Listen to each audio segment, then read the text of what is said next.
लड़की की माँ कैसे देवर से लड़ाई लगवाना चाह रही है। माँ लड़की समझदार है, भाई भाई में लड़ाई नहीं लगवाना चाह रही है।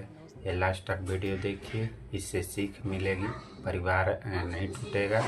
ये बहुत अच्छी कहानी है, पूरा वीडियो देखिए। ये तुम रख लो, काम आएंगे। थैंक यू भाभी। ये कौन था बेटा? उनके भाई हैं, छोटे भाई। सगा? नहीं, सगे नहीं है, मामा का लड़का है। बेटा तूने उसको पैसे क्यों दिए?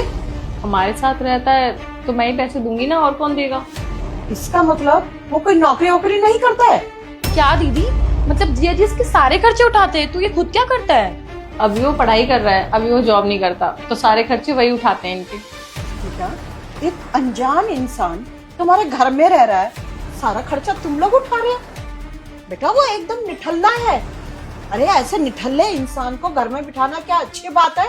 अरे दामाद जी कितनी मेहनत करके पैसे कमाते हैं, ये निठल्ला पड़े पड़े ऐसे पैसे उड़ाता है। अपना सगा भाई होता तो कुछ बात समझ में आ रही है, पर ये तो पराया है ना।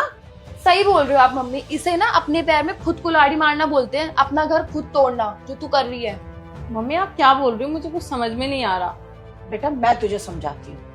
दामाद जी कितनी मेहनत से पैसे कमाते हैं, किसके लिए कमाते हैं? अपने परिवार के लिए कमाते हैं ना। अरे ऐसे लोगों के ऊपर पैसे लुटाएगी तो घर कैसे चलेगा? और तू उठा के पैसे उसको दे देती है। बेटा मैं तेरी माँ हूँ इसलिए समझा रही हूँ, आज की दुनिया में कोई किसी का नहीं होता है, सब अपना अपना देखते हैं। और ये भी ना एक दिन ऐसे ही चला जाएगा, टाटा बाय करता हुआ रह जाना फिर तुम। बेटा ये घर ना बड़ी मुश्किल से चलता है, जितने पैसे तूने उसको दिए है ना, उतने पैसे तू अपने ऊपर खर्च करती, उसको देने की क्या जरूरत थी? अरे उसको बोल कहीं नौकरी करे, 2 वक्त की रोटी कमाएगा, 2 पैसे लाएगा, उसका भी खर्चा निकलेगा और घर भी चलेगा। यहाँ पड़े पड़े तुम्हारे सर पे नाच रहा है वो। और बेटा पैसे उस इंसान को देने चाहिए जहाँ से वापस आने की उम्मीद हो, और तू तो अंधे कुएं में पैसे डाल रही है जो कि कभी वापस नहीं आने वाले।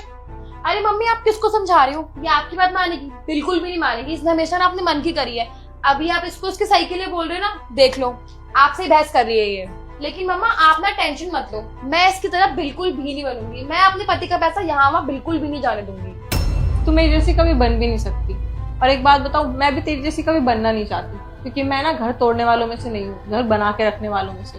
और आप दोनों क्या बोले जा रहे हो? कब से 1 घंटा हो गया मुझे सुनते हुए। मम्मी आप मेरी माँ होके मुझे ये सिखा रहे हो कि अपने घर में दरार कैसे डालनी है। एक बात बताओ, अगर सईना मुझसे कभी हेल्प मांगती है तो क्या मैं उसको मना करती हूँ? सईना भी तो काम नहीं करती है ना, लेकिन वो फिर भी मेरे से पैसे मांगती है। लेकिन मैंने कभी नहीं बोला कि तुझे पैसे देने से मेरा क्या बेनिफिट है, मेरे पास तो वापस नहीं आने की, लेकिन फिर भी मैं हमेशा ऐसे पैसे देती हूँ। ऐसे ही वो अपने भाई को देते हैं, और इसमें मैं बिल्कुल भी मना नहीं करूंगी उन्हें, क्योंकि मुझे घर तोड़ना नहीं, घर बनाना आता है। मुझे आपसे ये उम्मीद बिल्कुल नहीं थी माँ कि आप अपनी बेटी को ऐसा सिखाओगे कि उससे उसका घर खराब हो जाए। और एक बात बताओ, अब तो चलो शादी हो गई तो मैं इनसे बोल दूं कि आपके पैसों पे सिर्फ मेरा हक है, लेकिन शादी से पहले तो परिवार वालों ने इन्हें पाल पोस के बड़ा किया है ना, इस लायक बनाया है। तो अगर ये कमा रहे हैं और अपने परिवार में पैसा दे रहे हैं, तो मैं कौन होती हूँ उनको मना करने वाली? अगर बात ये होती कि ये अपने घर में पैसे दे रहे हैं, मुझे नहीं दे रहे हैं, तो शायद मैं थोड़ा बहुत बोलती कि मेरे शौक नहीं पूरे हो रहे। लेकिन इन्होंने मेरे लिए किसी चीज की कमी नहीं छोड़ी है, तो मैं कौन होती हूँ इनको बोलने वाली कि आप अपने परिवार में पैसे मत दो। मुझे नहीं लगता कि मेरे ये बोलने से मेरा घर बनेगा। एक बात बोलूं मम्मी, आपका कोई लड़का नहीं है। अभी तक पैसे आपको मैं ही भेजती हूँ, कभी सरीना कमाती है तो वो भेजती है, लेकिन अभी इसकी भी जॉब चली गई है। तो मैंने आपको कभी मना किया है कि मैं आपको पैसे क्यों दूं? मेरी तो शादी हो गई है, मैं तो ससुराल देखूंगी नहीं ना, मैं भी तो अपना मायका देखती हूँ। और सरीना एक बात बोलूं, मम्मी के कहने पे ना कभी अपने ससुराल में ये हरकत मत करियो, नहीं तो तेरा घर टूट जाएगा। और मैं नहीं चाहती कि मेरी छोटी बहन पे उंगली उठे कि कैसी परवरिश दी है इसके घर वालों ने इसको। ये तो आते ही घर तोड़ना शुरू कर दिया इसने। अगर किसी चीज में प्रॉब्लम हो ना तो मेरे से बात करियो, मैं समझा दूंगी। और मम्मी आप भी ना अपनी ये आदत सुधार लो, क्योंकि आपका कोई लड़का नहीं है। इन फ्यूचर आपको मेरे पास या इसके ससुराल में ही रहना पड़ेगा। और अगर आपकी यही आदत रही ना, तो ना ये आपको रखेगी और मैं तो बिल्कुल नहीं रखूंगी, क्योंकि मुझे अपना घर तोड़ना नहीं है। तुझे क्या लग रहा है मम्मी और मैं तेरा घर तोड़ने के लिए बात बोल रहे हैं? एक तो मम्मी तुझे तेरे अच्छे के लिए समझा रही है, और जीजा जी के सारे पैसे उस मलायक को दे जा रहे हैं। मैं तेरी खुद की बहन हूँ, तू मुझे पैसे दे सकती है, लेकिन वो तो पराया है ना, अपना भाई थोड़ी ना है। उसमें पराया क्या होता है?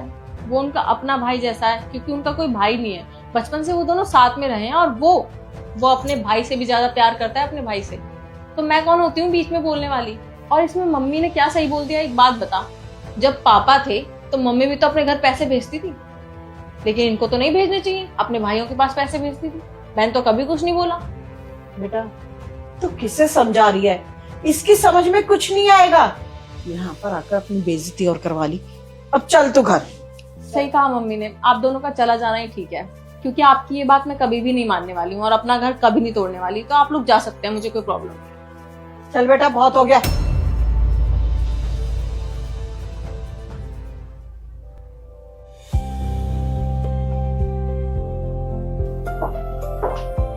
सताक्षी, तुम्हारी मम्मी और बहन आए थे, कहाँ गए? उनको कुछ इम्पोर्टेंट काम आ गया था तो जल्दी चले गए आज। अरे यार मैं तो अंदर शावर लेने गया था, मुझसे बिना मिले चले गए। अरे मिल लेंगे ना नेक्स्ट टाइम, छोड़ो ना, क्या पता कुछ इम्पोर्टेंट काम हो इसलिए। तुम बैठो, चाय बनाओ तुम्हारे लिए। हाँ यार बना दो। ठीक है बैठो।